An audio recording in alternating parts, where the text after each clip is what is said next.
Hey everyone, welcome back to the Nerds of the Multiverse channel. Today we will be breaking down episode 3 of Marvel's Secret Invasion. Before we get into today's video, make sure to go check out my other social media pages to stay up to date on all of my content. Now, let's get into today's video. Starting off, Secret Invasion episode 3 is titled Betrayed. This had viewers on the edge of their seats the whole episode wondering who was going to betray who. The episode opens with the Skrulls, Pagan, Xerxu, and Beto preparing for a mission to infiltrate the British Navy. We then see Gravik showing the Super Skrull chamber to the Council of Skrulls. We also see the Latins, the scientists who were working on the Super Skrull project.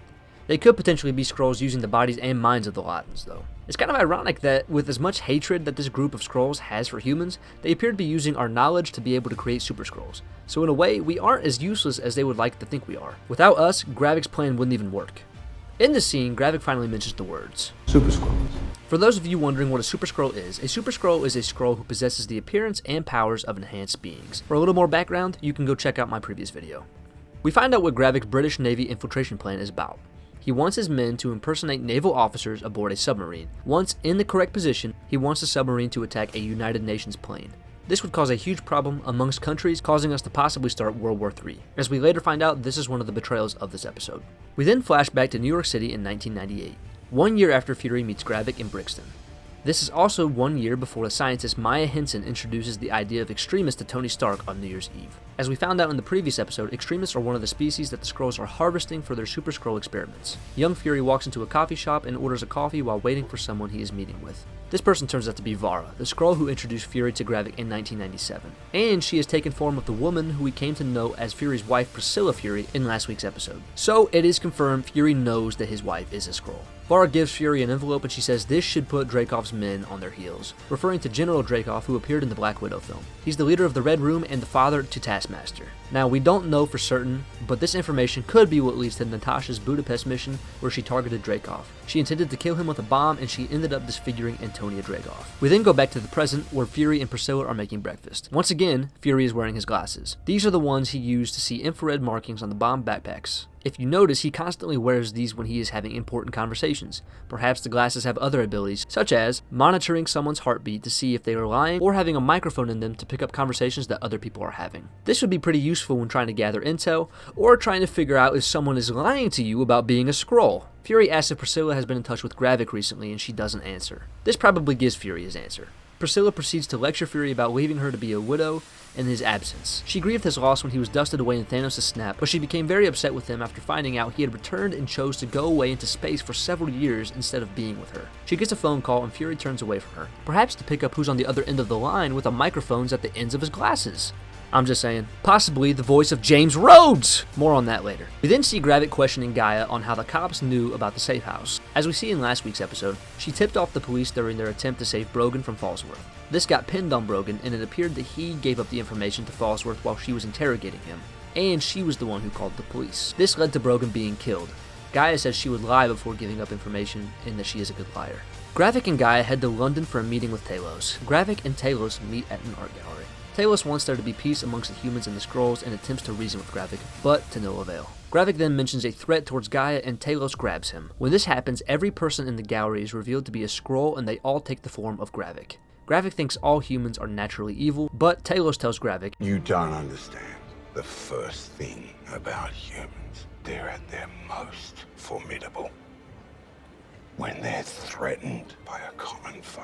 Gravik again threatens Gaia, and Talos stabs him in the hand and walks out. Gravik slides his hand off the knife and heals using his extremist powers, revealing that he has already become a Super Skrull. Outside, a man bumps into Talos and hands him a burner phone with intel about the submarine. This is Gaia.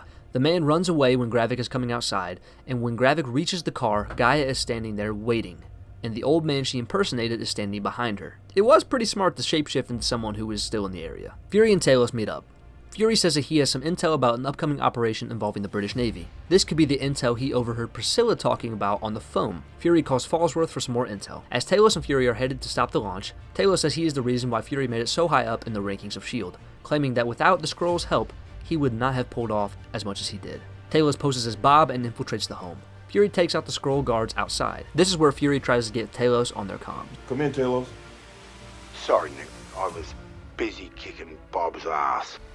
Fury enters the room that Talos and Skrull Bob are in with Bob's son at gunpoint and says, Nobody calls me Nick. Everybody calls me Fury. Not Nicholas, not Joseph, not Nick. Either Skrull Bob impersonated Talos' voice, or Talos did this to let Fury know that he was in trouble. They interrogate Skrull Bob for the passcode to stop the launch. Talos ends up shooting him when he insults Gaia, and he ends up calling Gaia to get the passcode from the real Bob's mind. He is being kept in the Skrull base. The passcode is Zachary, which is Bob's son's name. Talos gives the code and stops the launch. This leads to the 3 undercover Skrulls being caught, and this ends up being a plan by Gravik just to figure out if Gaia was lying to him. The second betrayal of the episode. Gaia attempts to leave the facility. As she is leaving, she notices the guard is not in the station at the booth. Gravik is waiting for her, and he knows that she is against him. He shoots her and presumably kills her. As we know from other promotional content for the show, and Emilia Clarke's own comments on her character, Gaia is not dead. Most likely, she snuck into the Super Skrull chamber and she became a Super Skrull herself. This would give her extremist powers of healing.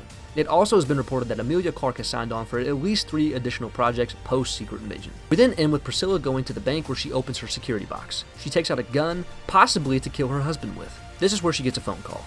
St. James Church, 1 hour. I need to speak to Gravik. Yeah, well, you're talking to me.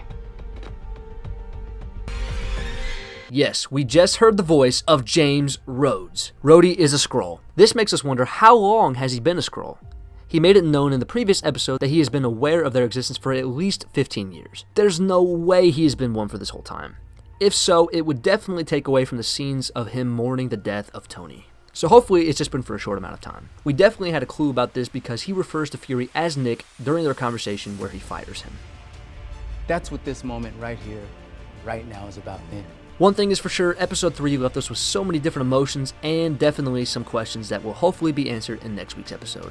That's all I have for today. Once again, make sure to check out my other social media pages. The links will be in the description. If you enjoyed today's video, please leave a like, and if you want to see more Marvel content such as news, rankings, theories, and more, make sure to hit the subscribe button and turn on post notifications so you never miss an upload. I love you 3000, and I will see you in the next episode.